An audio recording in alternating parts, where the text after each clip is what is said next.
တိန်ခုနှစ်ထောင်ကျော်ထိလားစာရနိုင်မယ်တကယ်ကိုထူးထူးခြားခြားနဲ့အန်ဒရယ်များတဲ့အလုပ်တစ်ခုကြောင့်ကိုပရိသတ်ကြီးတည်ပြီးပြီလားကျွန်တော်ပါရီဗီဒီယိုလေးကိုဆက်ကြည့်လိုက်ရအောင်ပါကမ္ဘာပေါ်မှာအမြင့်ဆုံးမိုးမြောက်တိုက်ကြီးတွေတိစောက်တဲ့နေရာမှာဒီအလုပ်ကမရှိမဖြစ်အရေးပါဆုံးအဆင့်တစ်ခုပဲဖြစ်ပါရီမိုးမြောက်တိုက်ကြီးတွေရဲ့တန်ပေါင်တွေတက်ဆင်ပြီးသွားရင်အလုပ်ပြီးပြီလို့လူအများစုကထင်နေကြတာပါဒါပေမဲ့အဲ့ဒါကလုံးဝမှားပါရီမီတာ100ကျော်မြင့်မှရှိတဲ့တန်ပေါင်တစ်ခုချင်းစီကတန်ချိန်ပေါင်းများစွာလေးလံလာပါရီလေတိုက်တာဒါမှမဟုတ်အပူချိန်အပြောင်းလဲတွေကြောင့်ဒီတံမောင်တွေကအနှင်းငယ်ကွေးညွတ်တာမျိုးဒါမှမဟုတ်နေရလွဲတာမျိုးတွေဖြစ်တတ်ပါရီကြီးလိုက်ရင်တော့နည်းနည်းလေးလွဲနေသလိုထင်ရပေမဲ့တကယ်လက်တွေ့မှာတော့အဲ့ဒီတံမောင်တွေကိုအထီးကျပြန်တက်ဖို့ကမဖြစ်နိုင်တဲ့လောက်ခက်ခဲလုံးပါရီအဲ့ဒီချိန်မှာဆယ်ရန်ရကြီးတွေကတံမောင်တွေကိုမာပေးနိုင်ုံမေးတက်နိုင်ပြီးအသေးစိတ်ညှိယူဖို့ကြတော့မလုပ်နိုင်ကြတော့ပါဘူးအဲ့ဒီခါမှာတော့အတွေ့အကြုံရှိပြီးတက်တီကောင်းတဲ့အလုပ်သမားတွေကပဲအသက်နဲ့ရင်းပြီးတလက်မချင်းစီအထီးကျဖြစ်အောင်ပြန်ညှိပေးရတာပါလေပြင်းတွေတိုင်းနေတဲ့အမြင့်ကြီးပေါ်မှာဒီလိုညှိယူတဲ့အလုပ်ကတိုက်တစ်ခုလုံးရဲ့အောင်မြင်မှုဒါမှမဟုတ်ကြာရှုံးမှုကိုဆုံးဖြတ်ပေးတာပါဒီလောက်ထိထိကြမှုလိုအပ်ပြီးတော့အန်ဒရယ်များတဲ့အလုပ်ဖြစ်လို့လေဒီလောက်ကိုမြန်မာငွေသိန်း9000ကျော်လောက်ထိကိုလာစာပေးကြတာပေါ့ပရိသတ်ကြီးရောဒီလောက်ထိအန်ဒရယ်များတဲ့အလုပ်မျိုးကိုလုပ်ရဲကြလားဗျရေမရှိဘဲနဲ့တဲထဲမှာရပ်ပေါင်းများစွာအသက်ရှင်နိုင်တဲ့ Landfish မင်္ဂလာပါတော့မဂ္ဂဇင်းပရိသတ်ကြီးငါးဆိုတာရေထဲမှာပဲရှင်သန်နိုင်နေဆိုတဲ့သတ်မှတ်ချက်ကိုရိုက်ချိုးလိုက်တာကအာဖရိကတိုက်က Landfish လို့ခေါ်တဲ့အဆုတ်ရှိငါးတွေဖြစ်ပါတယ်သူတို့မှာတခြားငါးတွေလိုမျိုးဗဟတ်တီသာမကဘဲနဲ့လူတွေလိုမျိုးလေတွေကအောက်ဆီဂျင်ကိုတိုက်ရိုက်ရှူသွင်းနိုင်တဲ့အဆုတ်ပါတာကြောင့်မလို့ရေမရှိတဲ့ကုန်းပေါ်မှာလည်းအသက်ရှင်နေထိုင်နိုင်ကြတာပါအထူးသဖြင့်နွေရာသီမှာရေကန်တွေခန်းချောက်သွားတဲ့အခါအဲ့ဒီငါးတွေဟာတီးဆုံးမသွားဘဲနဲ့မြေကြီးထဲကို2 ပေခွဲလောက်ထိနက်အောင်တူးဝင်ပြီးဝင်ရောက်ဘုံအောင်နေတဲ့ကြပါရီဒီငါးတွေရဲ့အံ့ဩစရာအကောင်းဆုံးလှည့်ဝက်ချက်ကတော့ estivation လို့ခေါ်တဲ့နွေခိုခြင်းပါပဲ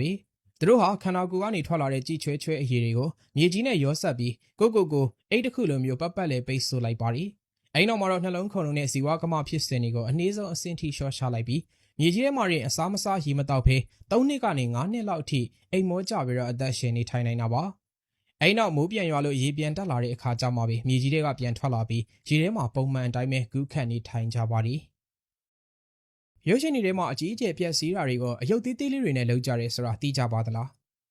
မင်္ဂလာပါတော့မဂ္ဂဇင်းပရိသတ်ကြီးဟောလိဝုဒ်ရုပ်ရှင်တွေမှာမြင်တွေ့ရတဲ့တရားကြီးတွေပြိုကျတာအဆောက်အုံကြီးတွေဝုန်းကနေပေါက်ကွဲပြက်စီးသွားတာ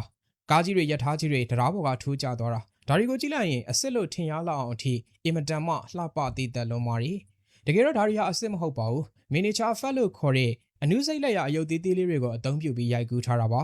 CGI နည်းပညာတွေမထွန်းကားခင်ကလေးကအသုံးပြုခဲ့တဲ့ဒီနည်းလမ်းကအခုခေတ်ထိတောင်မှပုံမူလက်ရမြောက်စွာရှင်သန်နေစေဖြစ်ပါရ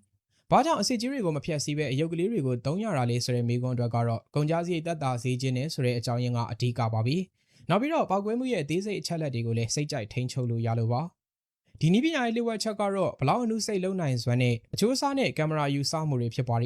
ီအယုတ်သေးသေးလေးတွေပောက်ကွဲတဲ့အခါမှာအပိုင်းအစတွေလွင့်စင်တာဟာအစ်စ်ထက်ပိုမြန်နေတတ်ပါရီဒါကြောင့်ရုပ်ရှင်ရိုက်ကူးသူတွေဟာအလွန်မြင့်မားတဲ့ high speed ကင်မရာတွေကိုအသုံးပြုပြီးအနှီးပြကွက်အဖြစ်ပြန်ပြလိုက်တဲ့အခါမှာတကယ်အစ်စ်နဲ့တူသွားပါတော့တယ်ရေခဲတုံးလေးတွေကဖျောင်းနိုင်တဲ့ဖွဲ့သူ့လိုလိုဖြစ်ပေါ်နေတဲ့အံ့ဘွယ်ကန်တယ် ice ဖြစ်စဉ်မင်္ဂလာပါတော့မဂ္ဂဇင်းပရိသတ်ကြီး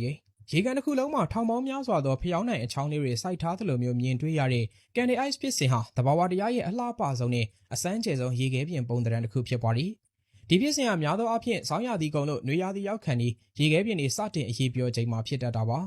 ရေခဲပြင်ကြီးတစ်ခုလုံးအစိမ့်စိမ့်အမော်မော်ခွဲမထွက်ခင်မှာဒေါင်လိုက်ပုံစံချောင်းလေးတွေအဖြစ်တီးတန့်စီခွဲထွက်သွားတာကြောင့်ကြည့်လိုက်ရင်ဖျောင်းနိုင်ချောင်းလေးတွေနဲ့တူနေရခြင်းဖြစ်ပါရီဒီဖြစ်စဉ်အတွက်သိပ္ပံနည်းကျအကြောင်းရင်းကတော့ရေခဲပြင်ရဲ့ဖွဲ့စည်းပုံကြောင့်ပါပဲရေခဲပြင်တစ်ခုအေးခဲသွားတဲ့အခါဒေါင်လိုက်ပုံစံပုံဆောင်ခဲလေးတွေနဲ့ဖွဲ့စည်းထားတာဖြစ်ပြီးနေရောင်ခြည်ကရေခဲပြင်ပေါ်ကိုကြားရောက်တဲ့အခါအဲ့ဒီပုံဆောင်ခဲတွေကြားကနေနမိတ်လေးတွေကအရင်ဆုံးစတင်အရေးပြောပါရီရလက်အနေနဲ့ရေခဲပြင်ဟာအလျားလိုက်ပြိုကွဲမထွက်သွားဘဲနဲ့ဒေါင်လိုက်ချောင်းလေးတွေအဖြစ်တစ်ခုနဲ့တစ်ခုတီးခြားစီဖြစ်သွားပါတော့တယ်ဒီရေခဲချောင်းလေးတွေကတစ်ခုနဲ့တစ်ခုထိခိုက်မိတဲ့အခါမှာဖန်ခွက်ချင်းတိုက်မိတယ်လို့မျိုးတချင်ချွင်မြည်တဲ့တာယာတဲ့အတန်လေးတွေကိုလည်းထွက်ပေါ်စေနိုင်ပြန်ပါသည်ဘယင်းဒီမှာစားရတယ်လို့နာမည်ကြီးတဲ့ကမ္ဘာစေးအကြီးဆုံးဟင်းလျာတွေကဘဲအသေးဟင်းလျာ Foieမင်္ဂလာပါတော့မဂ္ဂဇင်းပရိသတ်ကြီ